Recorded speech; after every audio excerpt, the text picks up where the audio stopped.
नमस्ते times drive family, मैं हूं क्रांति संभव। स्वागत है आप सभी का बिल्कुल नए एपिसोड में, जहां पर टाइम्स ड्राइव की टीम पहुंची है एक बहुत ही खास लॉन्च में, जहां कार हम सीधी या टेढ़ी नहीं चला रहे हैं, बल्कि कार यहां पर हमारे सामने है बिल्कुल उल्टी लटकी हुई। बहुत ही खास ये लॉन्च है, न सिर्फ देखने में बल्कि मर्सिडीज बेंज के लिए भी। क्या है ये, इसके बारे में बताएंगे। इसके अलावा क्या खास है आज के एपिसोड में, वो भी सबसे पहले आपको बता देंगे। टाइम्स ड्राइव शो में आज पहली बार देखेंगे एक electric AMG car, Mercedes AMG EQS 53 4MATIC plus. Maruti ने अपनी बेस्ट सेलर ऑल्टो K10 को कर दिया है नया। क्या सब खासियत है इसमें, बताएंगे आज। और होंडा की तरफ से 300cc सेगमेंट में आई CB300F, करेंगे उसकी टेस्ट राइड।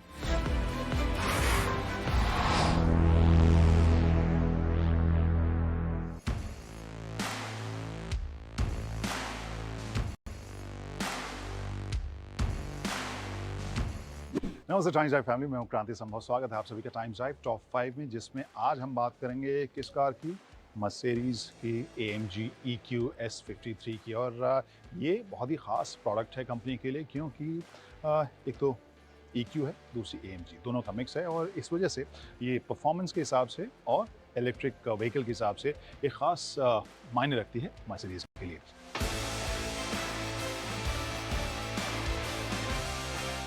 तो इसके टॉप 5 जो पॉइंट्स हैं, उसमें सबसे खास बात क्या होगी। ऑब्वियसली प्राइस आप पूछना चाहेंगे कि कितने की है, तो ये है 2.45 करोड़ की जो EQS AMG आई है।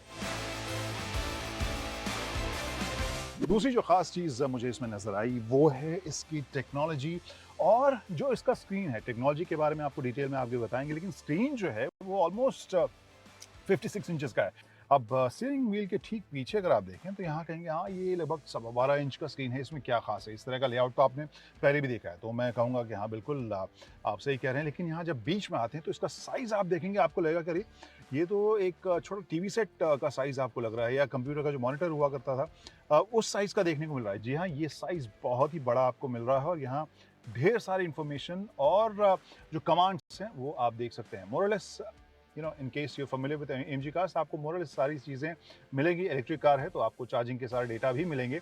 चूँकि ये इलेक्ट्रिक के साथ AMG भी है, तो यहाँ पर AMG परफॉर्मेंस के भी आपको सारे डेटा मिलेंगे, चाहे वो एनर्जी फ्लो की बात हो, इंजन की बात हो, व्हीकल की बात हो। यहाँ तक कि अगर आप ट्रैक के ऊपर जाएँ तो सभी टायर्स की जो टेम्परेचर है वो भी आपको जानकारी यहाँ पे अलग-अलग मिल रही है। जी हाँ, टेम्परेचर TDMS की बात नहीं कर रहा हूँ। इसके अलावा एक और ख़ास स्क्रीन जो आप देखेंगे पैसेंजर साइड, ये स्क्रीन जो है वो बहुत ही इंटरेस्टिंग है। जब यहाँ पर पैसेंजर बैठेगा तो फिर इसकी जो AI है वो समझ जाएगी हाँ भाई यहाँ पर कोई बैठा है, उसको स्क्रीन का इस्तेमाल करना है, तभी ये ऑन होगा। और यहाँ पे बहुत सारी चीज़ें हैं जिसमें मोरलेस आप जो फंक्शन ड्राइवर कंट्रोल कर सकता है, को पैसेंजर या को ड्राइवर भी कर सकता है। लेकिन साथ में यहाँ पर आपको कुछ एक इंटरेस्टिंग गेम्स भी मिलेंगे, वो मुझे काफ़ी कूल लगा।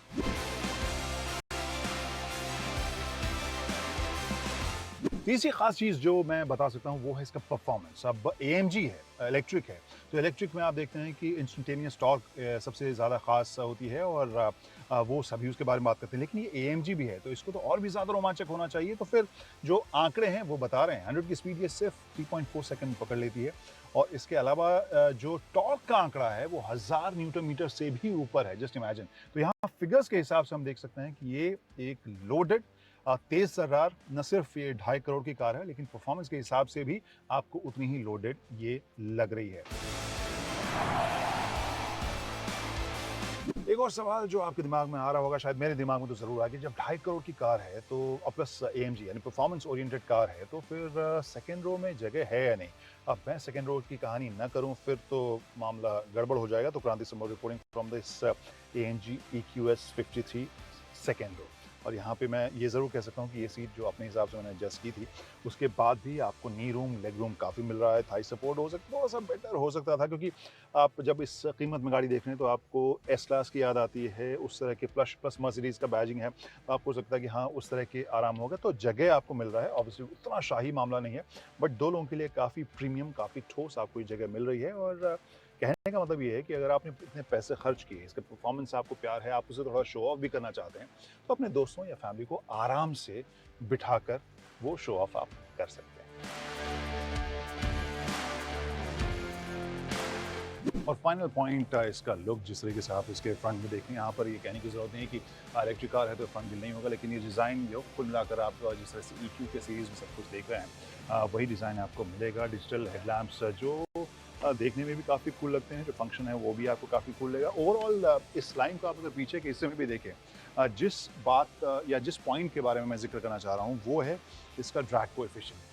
इलेक्ट्रिक कार्स को ज़्यादा एफिशिएंट बनाने के लिए उनके जो एरोडायनामिक्स के ऊपर काफ़ी काम किया जाता है, और इसका जो सीडी है ड्रैग कोएफिशिएंट उस हिसाब से काफ़ी कम किया गया है।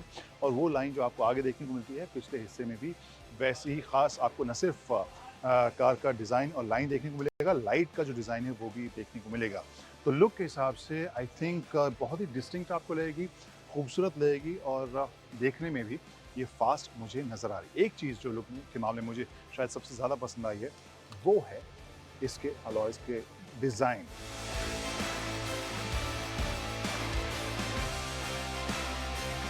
तो ये कहानी थी मर्सिडीज़ AMG EQS 53 4MATIC की, और ये कहानी अब फ़िलहाल यहीं ख़त्म करते हैं। लेकिन आपको बताएं कि ये तो शुरुआत है। इस साल कंपनी 2 और प्रोडक्ट लेकर आ रही है। एक तो F580 होगा जो इलेक्ट्रिक व्हीकल होगा। इसके अलावा 7 सीटर जो है वो भी इलेक्ट्रिक व्हीकल के अवतार में मर्सिडीज़ लेकर आने वाली है।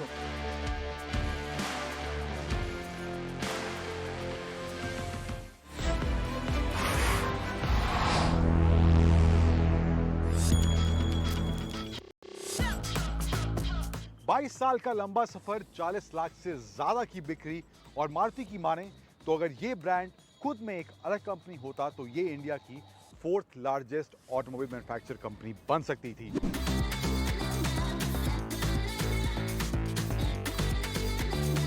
कुछ ऐसी ही लेगेसी है इस ऑल्टो ब्रांड की, लेकिन अब इसके K10 अवतार की वापसी हो गई है। 2020 में मारुति ने इसको डिसकंटिन्यू कर दिया था।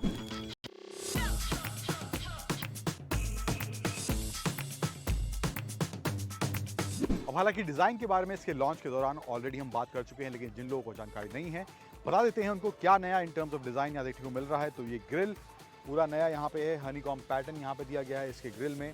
फॉग लैंप्स यहाँ पर देखने को फ्रंट में नहीं मिल रहे। साइड में आए तो व्हील्स जो हैं इसमें 13 इंच के व्हील्स देखने को मिलते हैं।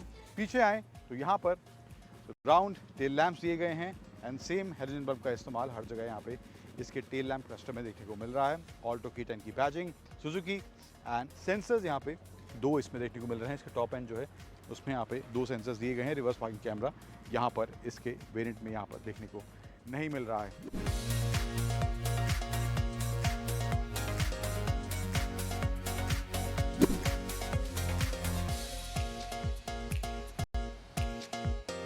अंदर बैठ गया हूँ इस नई ऑल्टो K10 के, और ऑन कर लेते हैं गाड़ी को पहले। यस, सो यहाँ पे सबसे पहले ये 7 इंच का इसका टच स्क्रीन इंफोटेनमेंट सिस्टम देखने को मिल रहा है, जो मारुति की और गाड़ी में हम देख चुके हैं। तो अब ये इस नई ऑल्टो K10 में भी देखने को मिल रहा है। सिल्वर एक्सेंस का इस्तेमाल यहाँ पे किया गया है थोड़ा बहुत, एंड AC वेंट्स के आसपास भी यहाँ पर उसका इस्तेमाल देखने को मिल रहा है। नीचे आए तो यहाँ पे इसकी पावर विंडोज़ के बटन्स हैं, क्लाइमेट कंट्रोल है, ऑटोमेटिक नहीं है। एंड इसके अलावा नीचे आए तो 12 वोल्ट का socket, USB charging point and aux का पॉइंट यहाँ पर देखने को मिल रहा है। कुछ सामान रखने की जगह यहाँ पर है, 2 कप होल्डर्स हैं। ये जो वेरिएंट है AGS वाला है, इसमें मैनुअल और AGS दोनों का ऑप्शन आता है। तो ये AGS वाला वेरिएंट अभी हमारे साथ है। एडिशन यहाँ पर एक और है जो स्टीयरिंग में माउंटेड कंट्रोल्स दिए गए हैं, जिससे आप इंफोटेनमेंट सिस्टम को कंट्रोल कर सकते हैं। प्लास्टिक की बात करें, हार्ड प्लास्टिक का इस्तेमाल किया गया है। अब जिस बजट की गाड़ी है तो बहुत ज़्यादा एक्सपेक्ट नहीं कर सकते, बट सेफ्टी को लेकर गवर्नमेंट ने जो चीज़ें मैंडेटरी की हैं वो अब इसमें हैं। 2 एयरबैग्स और ABS के साथ ये नई ऑल्टो K10 आती है। इसके अलावा इंफोटेनमेंट सिस्टम में यहाँ पे अब एंड्रॉयड ऑटो और एप्पल कारप्ले का फीचर भी दिया गया है, एंड इसमें स्टूडियो कनेक्ट यानी स्मार्ट प्ले स्टूडियो इस नई ऑल्टो K10 में फीचर देखने को मिलता है। उसके अलावा रेडियो FM, एंड यहाँ पे माइलेज कितना देखने को मिल रहा है, अभी 1.6 किलोमीटर पर लीटर का दिखा रहा है, क्योंकि गाड़ी बहुत देर से खड़ी है और ऑन है, तो इसलिए घबराइए मत।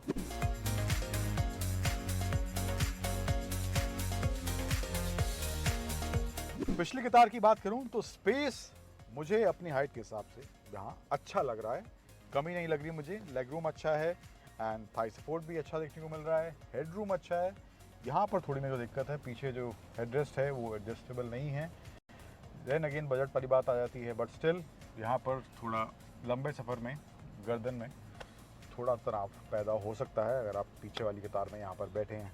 तो ये मामला है इसकी सेकेंड रो का। आप चलते हैं बूट स्पेस चेकआउट करते हैं। इसका अराउंड 215 लीटर का है, बट लेट्स सी दैट। तो बूट स्पेस कुछ इस तरह से यहाँ पर इस ऑल्टो K10 में देखने को मिल रहा है। लोडिंग लिप काफ़ी उठा हुआ है, तो सामान उठा कर रखने में और निकालने में थोड़ी मशक्क़त लगेगी, बट ठीक ठाक स्पेस जिस सेगमेंट की गाड़ी है, जिस प्राइस पे आती है, ठीक ठाक स्पेस यहाँ पर इस ऑल्टो K10 के बूट स्पेस में देखने को मिल रहा है। तो ये कुछ मामला है इसके डिज़ाइन, इसके फीचर्स का।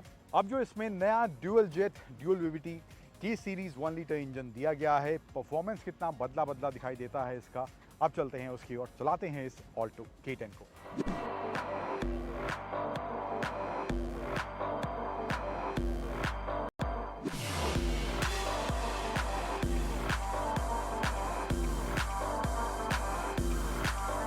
तो बात करते हैं इस मारुति सुजुकी 2022 ऑल्टो K10 के परफॉर्मेंस, ड्राइव, हैंडलिंग कैसी है, कंफर्ट कैसा है। तो शुरुआत परफॉर्मेंस से करते हैं। इनिशियली मैंने ऑटोमेटिक से स्टार्ट किया था, AGS जो है उसको पहले चलाया था, अब मैं मैनुअल चला रहा हूँ इसका। सो ओवरऑल यस, थोड़ा पेपीनेस एक्स्ट्रा मैनुअल में ज़्यादा मिल रहा है, तो थोड़ा बेटर ड्राइव एक्सपीरियंस मैनुअल में रहने वाला है। ऑटोमेटिक जो है उसमें हल्का सा लैग फील होता है, बट ओवरऑल मुझे लगता है सिटी में जिस प्राइस पे, अगेन मैं कह रहा हूँ, जिस प्राइस पे ये गाड़ी है उसके हिसाब से मुझे लगता है डिसेंट है। It works. सिटी में जिस तरह का ट्रैफिक होता है वहाँ पर वो आपको थोड़ा कन्वीनियंस ज़रूर देगा। एक चीज़ जो मुझे यहाँ ऑटोमेटिक में लगा कि होनी चाहिए थी, हालांकि कुछ चीज़ें और हैं जो मुझे लगता है कि हो सकती थी, बट अगेन प्राइस ऐसा है कि बहुत सी चीज़ें मिसिंग होना लाजमी है। तो मुझे लगता है ऑटोमेटिक में एटलीस्ट डेड पेडल होना चाहिए था, जो ऑटोमेटिक में मुझे देखने को नहीं मिला। एंड वो होता था थोड़ा और कन्वीनियंट ड्राइव इसका हो सकता था ऑटोमेटिक वाले वेरिएंट का। इसके अलावा ओवरऑल ऑटोमेटिक का परफॉर्मेंस मुझे स्मूथ लगा। हल्का सा लैग फील हुआ यस, बट ओवरऑल परफॉर्मेंस सही था।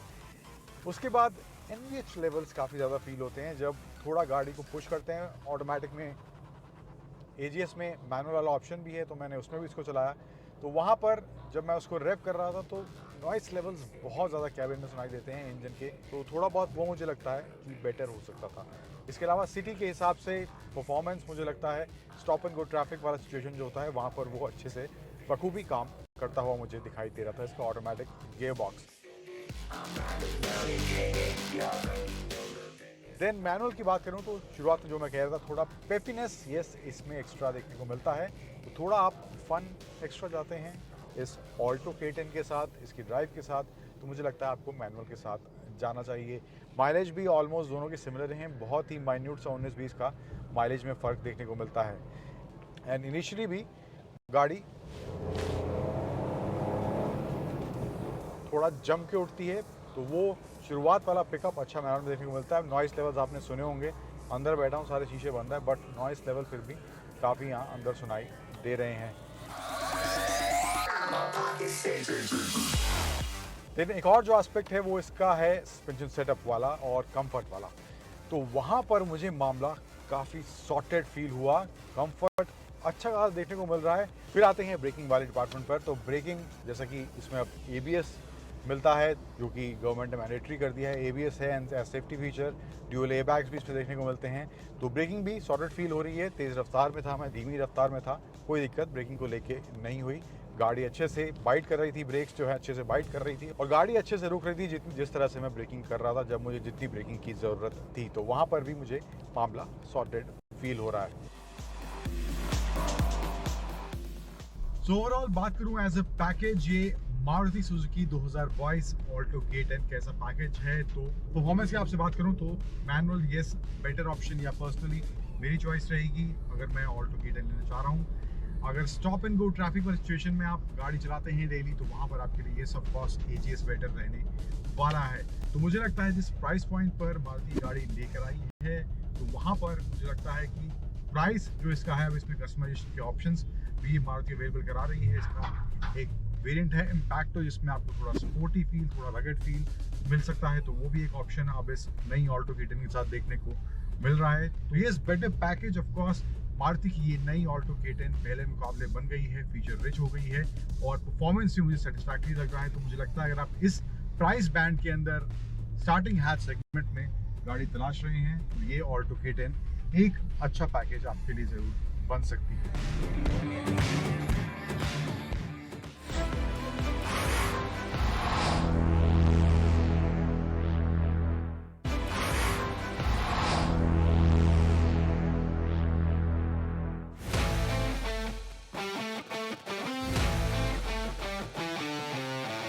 नमस्कार, स्वागत है आप सभी का टाइम्स ड्राइव के इस वीडियो में। मैं हूं अंकुर तनेजा और आज इस वीडियो में बारी है होंडा की नई CB300F की राइड के बारे में।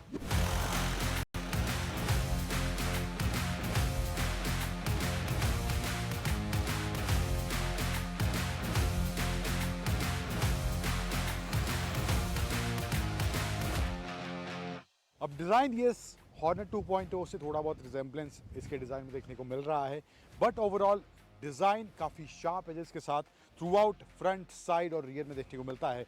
टायर्स की बात करूं तो फ्रंट में 17 इंच का टायर है 110 सेक्शन का, एंड रियर में 17 इंच का 150 सेक्शन का टायर इसमें रियर में देखने को मिलता है। एग्जॉस्ट टेल कॉम्पैक्ट है बट चंकी भी साथ में लग रहा है। साउंड कैसा करता है वो मैं आपको सुनाता हूँ।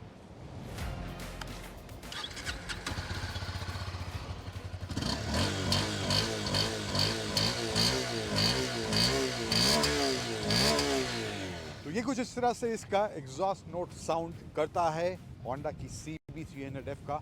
इसके अलावा टैंक का जो साइज है वो भी काफ़ी मस्कुलर, काफ़ी शार्प, काफ़ी स्पोर्टी देखने में लग रहा है।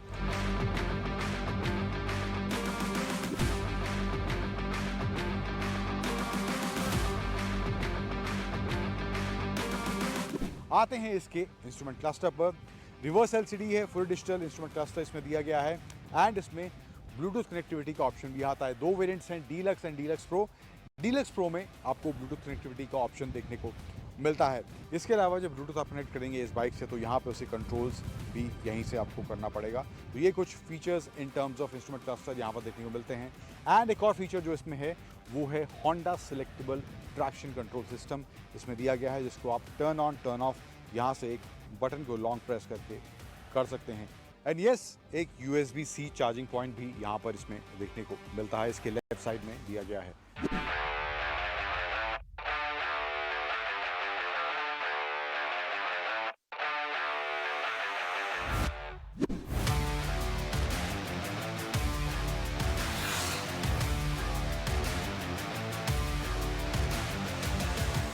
तो परफॉर्मेंस की बात करें इस होंडा की CB300F के बारे में, आंकड़े में आपको बता देता हूँ। टू बी प्रिसाइज 293 सीसी का इंजन इसमें दिया गया है। ऑयल कूल्ड इंजन है जो कि 300R में वो इंजन लिक्विड कूल्ड देखने को मिलता है। पावर जनरेट होता है इससे अराउंड 23.8 bhp का, एंड टॉर्क जनरेट होता है अराउंड 25 न्यूटन मीटर्स का। Traction control as safety feature इसमें दिया गया है जो कि अच्छी बात है, और साथ ही साथ इसमें स्लिप एंड असिस्ट क्लच का फीचर भी इसमें होंडा की CB300F में देखने को मिलता है। शुरुआती परफॉर्मेंस की बात करूं, हम यहाँ पर इसको एक रिस्ट्रिक्टेड एरिया में चला रहे हैं।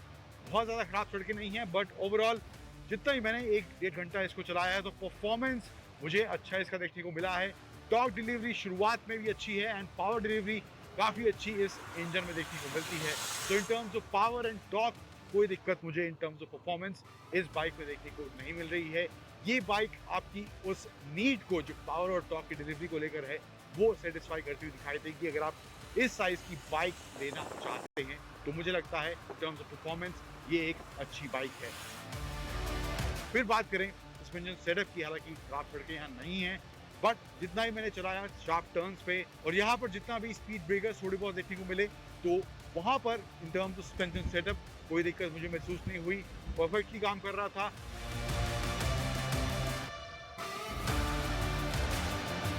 एंड ब्रेक्स की बात करें तो ड्यूअल चैनल ABS इसमें देखने को मिलता है। तो तेज रफ्तार में है, धीमी रफ्तार में है, कोई दिक्कत इन टर्म्स ऑफ ब्रेकिंग भी मुझे इस होंडा की CB300F में देखने को नहीं मिली है। अब बात करें ये बाइक क्या एक बेटर पैकेज आपके लिए इस 300C सेगमेंट में बन सकती है या नहीं। तो मेरे हिसाब से जो चीज़ें इसके फेवर में काम करती हुई दिखाई देती हैं पहला है मेजर फैक्टर, वो है इस बाइक का परफॉर्मेंस। वो काफ़ी सेटिस्फैक्टरी मुझे लगा, और मुझे लगता है जब पहली बार आप भी इसको राइड करेंगे तो आपको भी इसका परफॉर्मेंस निराश नहीं करेगा। दैन दूसरा फैक्टर जो मुझे लगता है इसके फेवर में काम करता है, हालांकि वो थोड़ा बहुत आप कहेंगे कि अगेन हॉर्नेट से मिलता जुलता है, बट डिज़ाइन ओवरऑल मुझे इसका अच्छा लगा है, शार्प है, स्पोर्टी है, एंड वो नेकेड बाइक वाला फील इस होंडा की CB300F में देखने को मिलता है। देन जो चीज़ें इसके फेवर में काम करती हुई नहीं दिखाई देती हैं, और उसमें से सबसे बड़ी है वो है इसका प्राइस पॉइंट। इस पावर डिलीवरी के साथ, इस नंबर आंकड़ों की बात करें तो इन नंबर्स के साथ 250 सीसी में भी यामा की FZ है, सुजुकी जिक्सर है, एंड KTM की ड्यूक 250 है। हालांकि ड्यूक का प्राइस ऑलमोस्ट इसके आसपास है, बट FZ का प्राइस इससे काफ़ी कम है। तो मुझे लगता है तो थोड़ा बहुत हल्का सा बहुत ही आप पावर से कॉम्प्रोमाइज़ करना पड़ेगा, लेकिन अगर आप थोड़ा पैसा बचाना चाहते हैं तो आपके लिए वहाँ पर एक ऑप्शन है। लेकिन आप थोड़ा होंडा वाला फील लेना चाहते हैं in terms of performance, in terms of reliability, and also in terms of design, तो मुझे लगता है उन बाइनों में ये होंडा की CB300F आपके लिए एक अच्छा प्रोडक्ट ज़रूर बन सकती है। तो ये गाड़ियाँ जो हमने आज के एपिसोड में दिखाई कैसी लगी ज़रूर बताइएगा कमेंट करके, और इसके लिए आप फेसबुक, ट्विटर, इंस्टाग्राम या फिर स्नैपचैट कहीं भी हमें फॉलो कर सकते हैं। timesdrive.in हमारा वेबसाइट है जहाँ पर लेटेस्ट खबरें आपको देखने को मिलेंगी। अगले हफ्ते तक के लिए पूरी टीम को दीजिए इजाज़त। Bye bye, drive safely.